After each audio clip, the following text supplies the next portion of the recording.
नमस्कार साथियों, परिहार क्लासेस में आपका स्वागत है।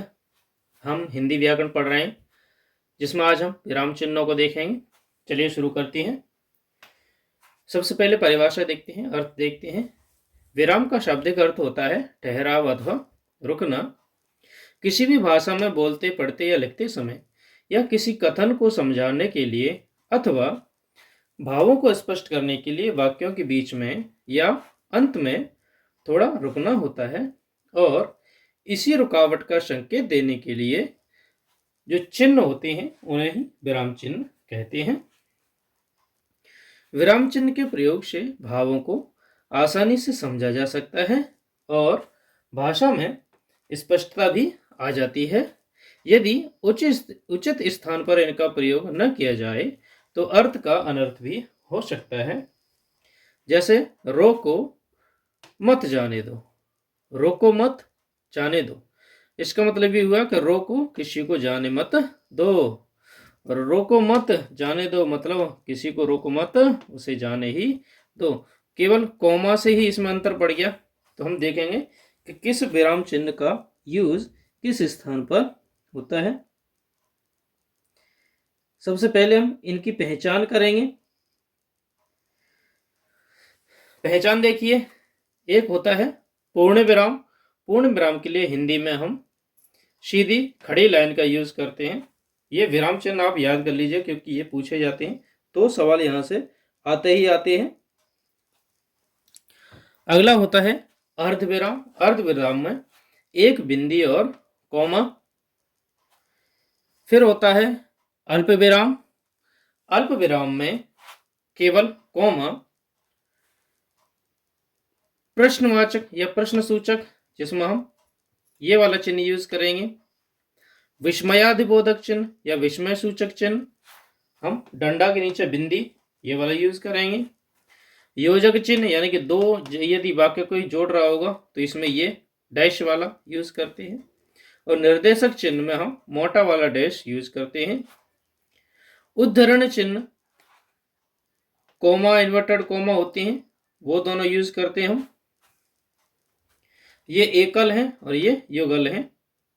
ये आपने देखा हो इंग्लिश के डायरेक्ट इनडायरेक्ट में यूज किए जाते हैं। चलिए आगे देखते हैं। अगले चिन्ह है विवरण चिन्ह। विवरण चिन्ह में दो बिंदी और बीच में डैश, यानी कि किसी सब्जेक्ट का हम विवरण देना चाहते हैं। कोष्ठक चिन्ह, कोष्ठक में छोटे कोष्ठक। त्रुटि पूर्वक चिन्ह या हंसपद, तो ये लगाते हैं हम। और संक्षेप सूचक या लाघव चिन्ह हम एक छोटी बिंदी रखते हैं। अब सभी का हम यूज देखेंगे कि कौन से चिन्ह का कहां पर और कितना यूज हो रहा है। चलिए देखते हैं। पूर्ण विराम, जो कि सीधी खड़ी रेखा थी।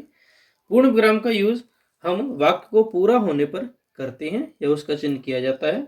जहां प्रश्न पूछा जाता है उसे छोड़कर हर प्रकार के वाक्यों के अंत में इसका यूज किया जाता है। देखिए यहां पर किया गया है, यहां पर किया गया है। तो पूर्ण विराम का चिन्ह वाक्य के अंत में किया जाता है, केवल प्रश्नवाचकों को छोड़कर।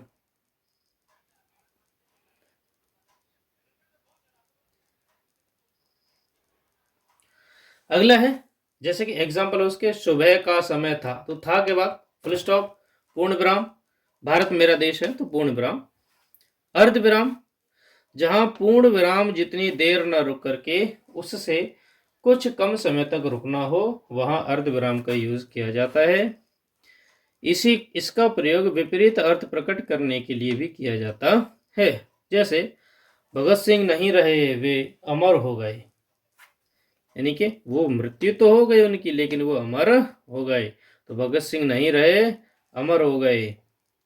नहीं, मैं नदी में बाढ़ आ गई, सभी अपना घर बार छोड़कर जाने लगे। तो वाक्य के अंत में तो पूर्ण विराम है, लेकिन बीच में अर्ध विराम है। अगला चिन्ह है अल्प विराम का। अल्प विराम का प्रयोग अर्ध विराम से भी कम समय के लिए रुकने के लिए किया जाता है। इसका प्रयोग समान पदों को अलग करने, देखिए कोमा, उपवाक्य को अलग करने, कोमा, उद्धरण से पूर्व, उपाधियों से पूर्व, संबोधन, अभिवादन के बाद किया जाता है। तो देखिए आपको चिन्ह दिखाई दे रहा होगा, इसे कहते हैं अल्प विराम। प्रश्न सूचक यानी कि यदि कोई प्रश्न पूछा गया हो तो उन वाक्यों के अंत में प्रश्नवाचक चिन्ह लगाया जाता है।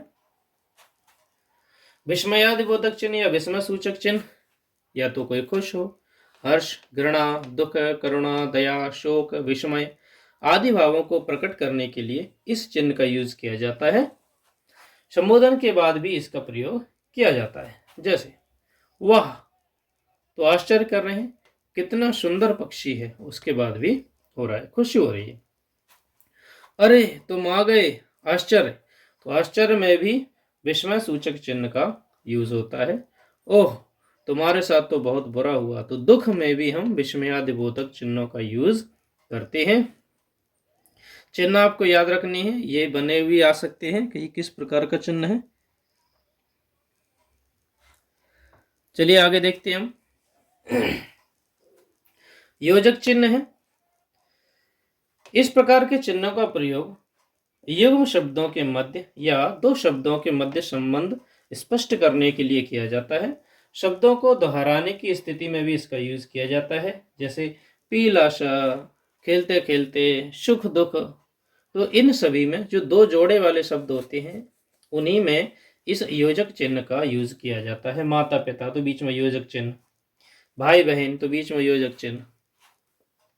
अगला है निर्देश चिन्ह। किसी भी निर्देश या सूचना देने वाले व्यक्ति के बाद या किसी कथन को उद्धृत करने, उदाहरण देने या किसी का नाम, कवि, लेखक आदि को लिखने के लिए इसका यूज किया जाता है। जैसे हमारे देश में अनेक देशभक्त हुए, अब देशभक्त हुए उनका एग्जाम्पल देंगे तो भगत सिंह, सुभाष चंद्र बोस, गांधी जी। माँ ने कहा, क्या कहा, आदेश दिया, तो ये बात कही कि बड़ों का आदर करना चाहिए, तो इनको जोड़ने के लिए निर्देश चिन्ह का यूज किया जाता है। अगला है उद्धरण चिन्ह। उद्धरण चिन्ह किसी के कहे कथन या वाक्य को या किसी रचना के अंश को ज्यों का त्यों प्रस्तुत करना हो तो कथन के आदि और अंत में इस चिन्ह का यूज करते हैं। यानी कि किसी बात को ज्यों का त्यों कहना हो या किसी कविता के अंश का लिखना हो तो हमें उद्धरण चिन्ह का यूज करते हैं। कोमा इन्वर्टेड कोमा कहते हैं इंग्लिश में। जैसे गोदान, तो लगा चिन्ह प्रेमचंद का एक प्रसिद्ध उपन्यास है। सुभाष चंद्र बोस ने कहा, दिल्ली चलो। अब है विवरण चिन्ह। इसका प्रयोग विवरण या उदाहरण देते समय किया जाता है। जैसे गांधी जी ने 3 बातों पर बल दिया, बिंदी, सत्य, अहिंसा और प्रेम। अब है कोष्टक। कोष्टक चिन्ह वाक्यों के बीच में आए पदों अथवा शब्दों को पृथक रूप देने के लिए कोष्टक का यूज किया जाता है। यानी कि हम यहाँ पर भी चिन्ह लगा सकते हैं। जैसे यहाँ 4 वेदों, तो उनके नाम लिख दो, की महत्ता बताई गई है, तो 4 वेदों के यहाँ पे नाम लिख दिए। त्रुटि पूर्वक चिन्ह या अंश पद लिखते समय कोई शब्द छूट जाता है तो इस चिन्ह को लगाकर ऊपर छूटा हुआ शब्द लिख दिया जाता है। इस चिन्ह को हंस पद या विस्मरण चिन्ह भी कहते हैं, जैसे कि नीचे दिया गया है। देखिए यहाँ पर ये बाजार लिखना भूल गए थे तो नीचे चिन्ह लगाया और ऊपर बाजार लिख दिया। संक्षेप चिन्ह। संक्षेप यानी कि किसी का नाम वगैरह को हम शॉर्टकट करते हैं, शॉर्ट करते हैं यानी कि छोटा करते हैं, तो इसमें इस चिन्ह को लगा दिया। जैसे B.Ed में लगा दिया, डॉक्टर में लगा दिया, पंडित में लगा दिया, तो ये हो गया हमारा संक्षेप चिन्ह। तो आज हमने देखा सभी विराम चिन्हों को। वीडियो को अंत तक देखने के लिए धन्यवाद। Thank you.